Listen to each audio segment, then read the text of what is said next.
এদিকে কোরবানি ঈদ, এদিকে কিন্তু ফাটিয়ে গরম পড়েছে। আর এই গরমে কিন্তু হয়ে যাক ঠান্ডা ঠান্ডা একটা ডেজার্ট। আমরা এই গরমে কিন্তু কমলা বা মালটা দেখলে কিন্তু আমাদের মনটা ভালো হয়ে যায়।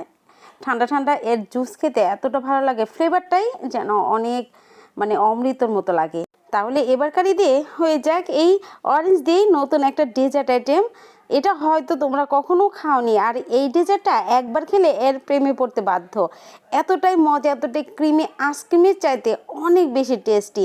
বাচ্চাদের দিলে তো মানে একটা দিয়ে হবে না, কাড়াকাড়ি করে 3-4টা যা বানাবে খেয়ে ফেলবে, আর যাকে দিবে সে অনেক খুশি হয়ে খেয়ে নেবে। কিন্তু এত মজা, এত ক্রিমি টেক্সচার দেখে বুঝতে পারছো কতটা টেস্ট। আমি মানে একটা খাওয়া শুরু করেছিলাম, খেতে আছি আর 1 মিনিটের মধ্যে কিন্তু যার যা মতো নিয়ে শেষ হয়ে গেছে। আচ্ছা তাহলে চলো রেসিপিটা দেখে নেই।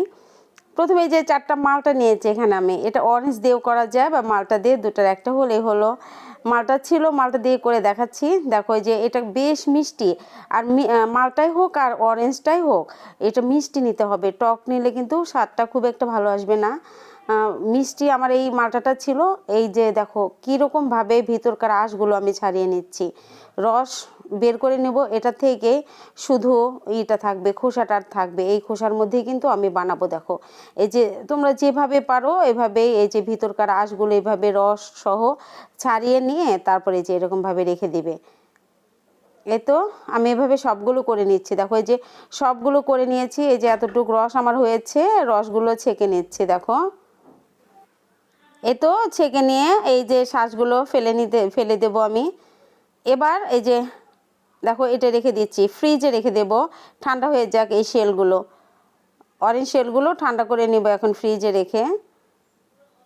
আর আমার এই মানে কাস্টার্ড বানিয়ে নিতে হবে, তার জন্য একটা ডিমের কুসুম, 1/4 কাপ চিনি দিয়ে ভালোভাবে মিশিয়ে নিচ্ছি। মিশিয়ে নিয়ে এবার কাস্টার্ড পাউডার দেবো আর দুধ দেবো। এখানে 1 কাপ দুধ দিয়ে দিলাম আর 1.5 টেবিল চামচ এখানে কাস্টার্ড পাউডার দিয়ে দিলাম। দিয়ে খুব ভালোভাবে হুইস্ক দিয়ে নেড়ে এই যে রান্না করে ফেললাম। একদম ঘন করে রান্না করে নিতে হবে। 1 কাপ দুধ, একটা ডিমের কুসুম, 1/4 কাপ চিনি লাগবে ওটা, আর 1.5 টেবিল চামচ কিন্তু কাস্টার্ড পাউডার দিয়েছি। ওটা রেখে আবার এই যে রস যে বের করলাম অরেঞ্জ থেকে, মালটা থেকে 1 কাপ, এখানে আবারও 1.5 টেবিল চামচ তোমার কাস্টার্ড পাউডার দিয়ে দিলাম আর 1/4 কাপ চিনি দিয়ে দিলাম। এটা আলাদা আলাদাভাবে কাস্টার্ডটা বানিয়ে নিতে হবে।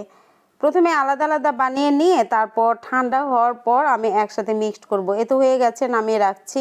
এটা কিন্তু ঠান্ডা হলে অনেক ঘন হয়ে যাবে। দেখো এই যে এরকম অবস্থায় নামিয়ে নেবে, তারপর ঠান্ডা হলে একদম ঘন হয়ে যাবে। কিন্তু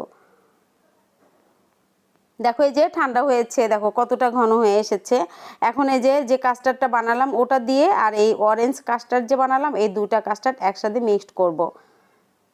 কি যে অপূর্ব হয় খেতে, দারুণ টেস্ট কিন্তু এটার। আইসক্রিমের চা তো বেশি, একদম ক্রিমি টেক্সচারের হবে, খেতে অসম্ভব মজা।